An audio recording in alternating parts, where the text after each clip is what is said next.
Eh bien, bonjour à tous.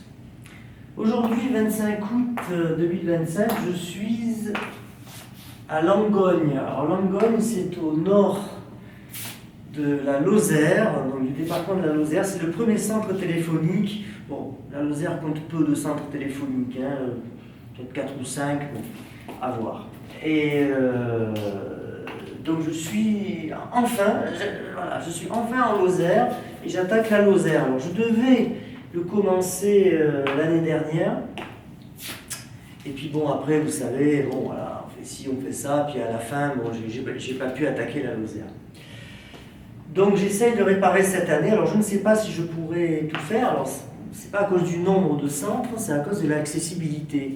Il faut, en démarrant du sud, il faut se traverser tout le Vaucluse, une partie de la Drôme, toute l'Ardèche, enfin bon, voilà. Donc c'est un petit peu compliqué.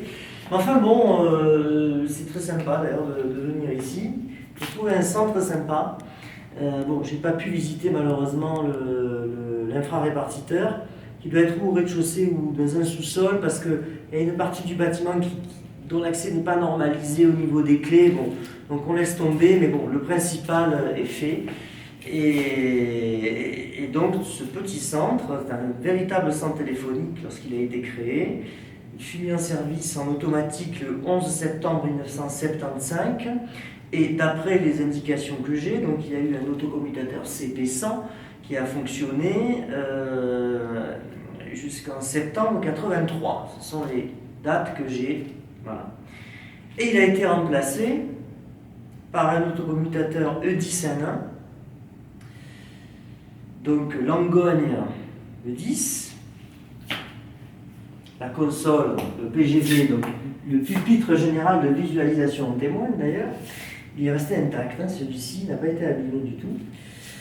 Il a été mis en service, alors là j'ai une date qui paraît un peu bizarre. Ce sont des dates estimées que j'ai récupérées dans les répertoires de CAA, je ne l'ai jamais trouvé ailleurs. Janvier 85. Alors janvier 85, on se dit septembre 83, janvier 85, il y a une grosse année pareille de battement. Sachant que Langogne 10 a fonctionné jusqu'au 30 avril 2002. Il était arrêté à ce moment-là. À mon humble avis, le CP100 devait donner des signes de fatigue dus à une saturation probable d'abonnés et un excès d'usage. Et il a dû être procédé à la pose à un endroit où il y avait de la place, d'une travée de CSE, donc d'unité de raccordement d'abonnés électroniques, donc de type CSE, propre au système de 10N1. Ils ont dû le mettre en anticipation, c'est la seule explication logique que j'ai. Ils ont dû poser des CSE en anticipation avant d'arrêter donc le petit CP100, de le casser et de rajouter par la suite, en 1985, les organes nobles. Donc les multi-enregistreurs, les marqueurs, le réseau de connexion, de le 10N1. Je pense qu'ils ont dû procéder de cette manière. Alors il y a aussi une autre possibilité. Ils auraient pu aussi, éventuellement dans la cour, parce qu'on a la place, mettre une remorque, d'arrêter le CP100, de l'envoyer à la casse, de libérer la place, et à cet étage, donc ici nous sommes au deuxième étage, de poser un E10N1, donc Langogne E10. Donc je ne regrette pas d'être venu parce qu'il est très bien préservé. La salle est très propre, et même encore réfrigérée, donc ici le travail est sérieusement fait. Il n'y a pas du 40 degrés ou je ne sais pas quoi, enfin, c'est très très bien. C'est pour ça que j'ai voulu faire ce film additionnel. Alors on va un peu visiter le... Bon, vous avez déjà eu vous aurez eu la déambulation... comment dirais-je, muette, bon. Donc là, voilà, centre de Langogne, voilà. Bon. C'est l'autocommutateur, en fait, Langogne 10. Avec ses satellites, alors on voit alors, des bleds que je connais pas, là, le Chastanier, des lieux-dits, etc. La Bastide, Coucouron, oui, ça je connaissais, Villefort, Pied-de-Borne, Grand-Rieux, Issarles, La Villate, je suis passé pas loin. Luc, Alors, c'est pas le Luc en Provence à mon avis, c'est un autre. Hein. Chambon. Saint-Bonnet de Montauroux, Altier, j'ai vu les panneaux de ça, Saint-Étienne de Ludgard, la Bastide de Puylaurent, ça j'ai déjà vu, et Coucouron encore une fois. Voilà. Et après évidemment les organes de la ville elle-même, donc ils sont ici, dans cette pièce. Donc voilà, là on retombe assez bien dans l'ambiance de l'époque. Donc ici, nous tombons sur la machine qui est petite. C'est un E10, un nain de taille réduite, puisqu'il n'a compté à sa formation, à sa mise en service, que 3 travées, au lieu de 4 ou 5. 3 travées grises à laquelle on a ajouté l'extension, probablement vers 1990, pour l'arrivée du numéris, hein, bon, qui nécessitait forcément un bloc CSN, vu que les CSE ne savaient pas travailler en numéris. Ils ne pouvaient pas. Alors déjà, bon, ça c'est marrant. C'est toujours drôle à voir. Voilà. France Télécom, un avenir d'avance. Voilà. C'est l'avenir. Nous y sommes en plein avenir. C'est l'avenir d'il y a 40 ans, quoi.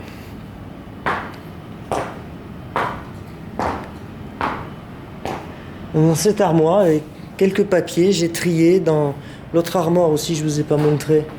Dans l'autre pièce, il y avait aussi des papiers, donc un peu de documentation technique intéressante et en parfait état que j'ai récupéré sur les CSN, que je ne connaissais pas, de l'INT, des inspecteurs techniques d'Ivry. D'Ivry ou d'Evry, je ne sais plus. Le fameux centre de formation qu'on avait qui était énorme. Donc ici, nous tombons aussi, alors, les bizarreries, il y en a une de plus. Alors, l'appareil possède son dérouleur de bande magnétique, mais ce n'est pas celui d'origine. Celui-ci, c'est un Pertec destiné ultérieurement au E10B3. Donc ça veut dire que le dérouleur d'origine, ben, il a dû cramer, quoi, hein, il a dû griller et on l'a remplacé. Un dérouleur, c'est compatible. Hein, bon. Donc il y a encore la dernière bande dessus, vous voyez. C'est toujours assez marrant de voir ça.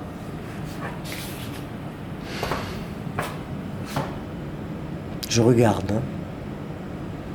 15 juin 92. Ben, visiblement, il a été remplacé en juin 92, quoi.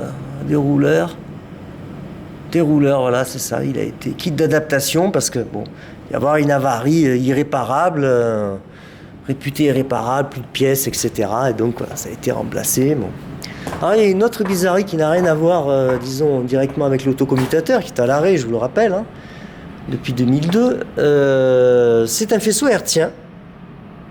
On voit un petit faisceau hertzien. Est-ce qu'on peut ouvrir? On va voir. Ça fait un peu d'air. Voilà, regardez en bas, on a une cour, vous voyez, avec un préau. Voilà, puis il faut la bagnole, c'est bien. Warning, EMF, électromagnétique, fréquence, enfin bon, les ondes radio, quoi. Évidemment, il ne faut pas passer la main devant parce que... Alors écoutez, quand on voit la tronche du faisceau, si on regarde au-dessus, hein, alors je vais essayer de faire zoom, je ne sais pas ce que ça va donner. Hein. En haut de la montagnette, là-haut, là, tout là-haut, il y a là on le voit. Il y a probablement un centre hertzien, un centre radioélectrique, de orange, uniquement orange ou couplé avec d'autres trucs, je ne sais pas. Hein, moi je ne sais pas y aller là-bas. Bon. J'ai pas vraiment d'accès pour aller dans les centres hertziens, bon, malheureusement.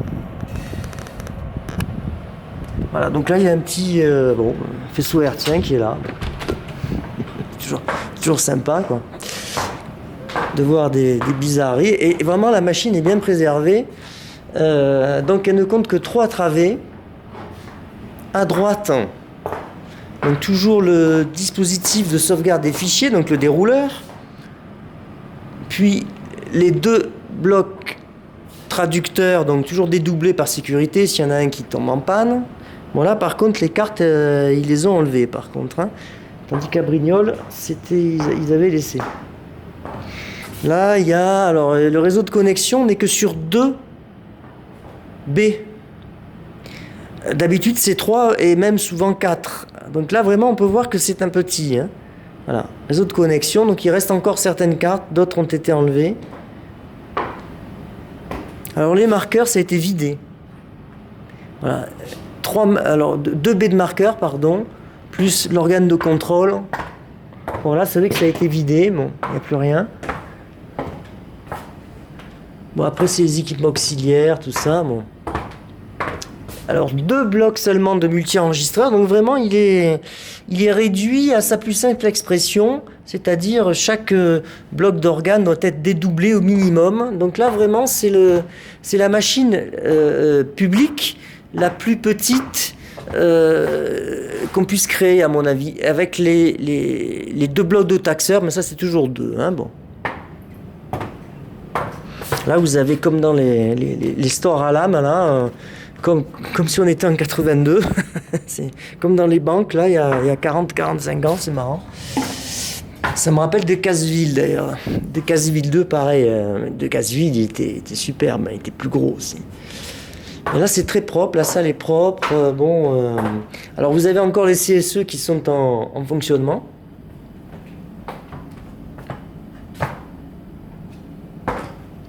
On va y repasser après. Hein. Là, on est derrière les CSE.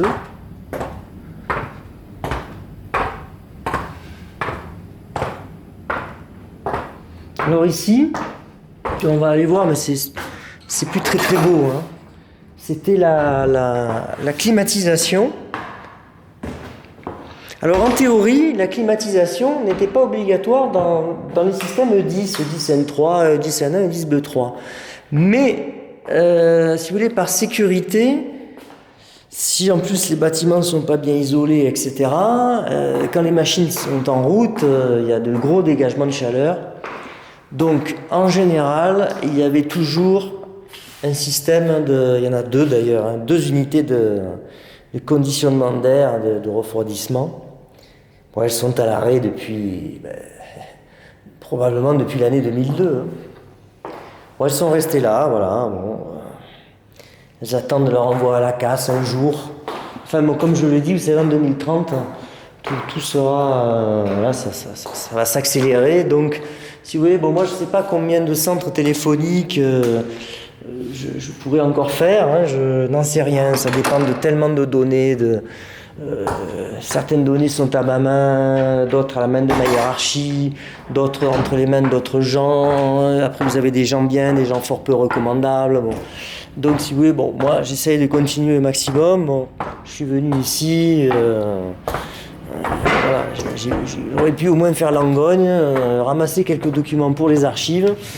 C'est déjà un peu faire de belles photographies quand même. C'est quand même un peu le but de pouvoir immortaliser le maximum. Est-ce que je pourrais immortaliser tout ce que je pense qu'il faut immortaliser ? Je ne peux pas le dire. En attendant, tout ce qui est fait n'est plus à faire. C'est ma politique, hein, depuis le début que j'ai commencé cette mission d'ailleurs. Hein.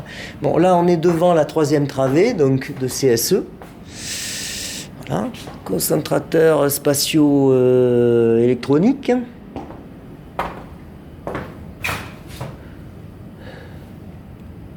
Alors j'essaie de trouver des dates. Hein. Parce qu'il y a des petites plaques là. Là je vois décembre 84, sortie d'usine. Hein. Donc c'est courant 85 que ça a été installé. Donc c'est pour ça, bon, entre la fin 83, alors ou bien la date qu'il y a dans les répertoires de CA et FOSS, peut arriver aussi, hein, ou bien il y a eu un coup il y a eu une magouille, enfin bon, ils ont mis comment ça s'appelle, un autocommutateur ou un Socotel sur remorque en bas dans la cour, c'est possible, mais ça, il faudrait avoir des témoins encore vivants qui tombent sur cette vidéo, qui m'expliquent exactement ce qui s'est passé à Langogne. Mais bon, si ça s'est passé vers 83-85, il y a maintenant beaucoup de chances que les techniciens de l'époque, à moins qu'ils aient été très jeunes et qu'ils avaient pensé à mémoriser tout ça dans leur petit cerveau, pas encore bien formé, ben, il y a de fortes chances qu'il n'y ait plus de témoins vivants. Voilà, ça c'est le... C'est aussi pour ça que je passe dans les centres. Des fois, on peut trouver des papiers qui traînent, qui vont nous donner après coup des dates pour telle ou telle région. Des fois, c'est même pas pour la région qu'on visite, ou ça peut être pour à côté. Enfin bon, vous savez, c'est un peu les mystères de... C'est une loterie en réalité. C'est une loterie, c'est comme la vie. Donc voilà, ici, c'était la salle un peu d'exploitation, hein. Bureau. Donc là, il y a une armoire avec beaucoup de classeurs. Mais enfin bon, j'ai tout inspecté déjà, hein. Malheureusement, bon, il n'y a pas ici, enfin, il y avait peu de documents intéressants. Je crois même qu'il n'y en avait pas ici dans ce, parce que bon, il y a des choses que nous avons déjà, d'autres qu'on n'archive pas, des choses sans intérêt. Enfin bon, voilà quoi.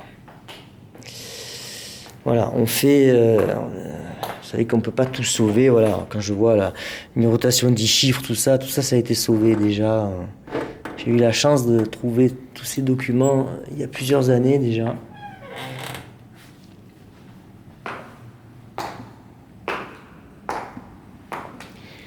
Bien, bien, bien.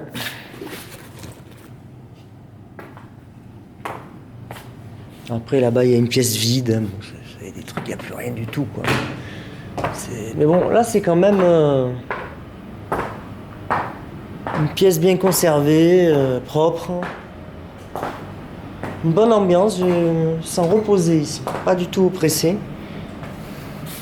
Puis bon, qu'est-ce que vous voulez, moi, quand je retourne 15 ans en arrière, 40 ans en arrière, que j'avais donc même pas 15 ans, ben moi ça me fait du bien.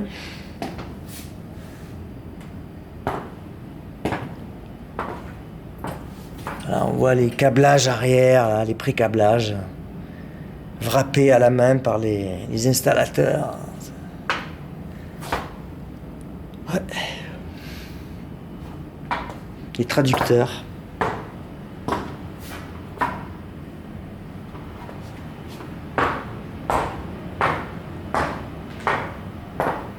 C'est une belle machine, petite, mais c'est vraiment la machine minimale qu'on puisse construire en E10N1. Bon, parce que c'était des zones à faible densité, qui le restent d'ailleurs. Mais bon, c'est toujours sympa de retomber sur des choses. Et avec ça, on a une machine sécurisée. Donc, tous les blocs d'organes, chaque bloc d'organe existe au moins à 2 exemplaires, sauf l'organe de contrôle, donc lui est toujours seul. Voilà, c'est quand même quelque chose de pas mal. Mais écoutez, je vais vous laisser, donc ce sera mon seul centre de la journée à cause des délais de route. Je ne veux pas rentrer épuisé ce soir. Je vous dis à une prochaine fois. Je vais essayer dès que possible de continuer en Lozère. Alors, est-ce que ce sera cette semaine ou plutôt la semaine prochaine, de garder chaque fois mon lundi pour des endroits un peu difficiles, un peu longs d'accès, etc., avec beaucoup de montagnettes, etc. Bon, des ponts, des vallées, beaucoup de relief, un peu à la Corse, quoi. C'est la Corse, mais sans la mer autour. C'est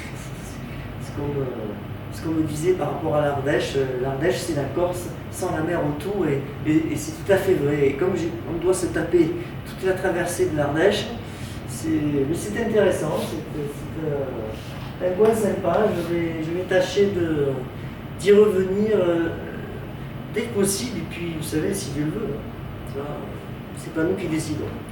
Allez, bien à vous.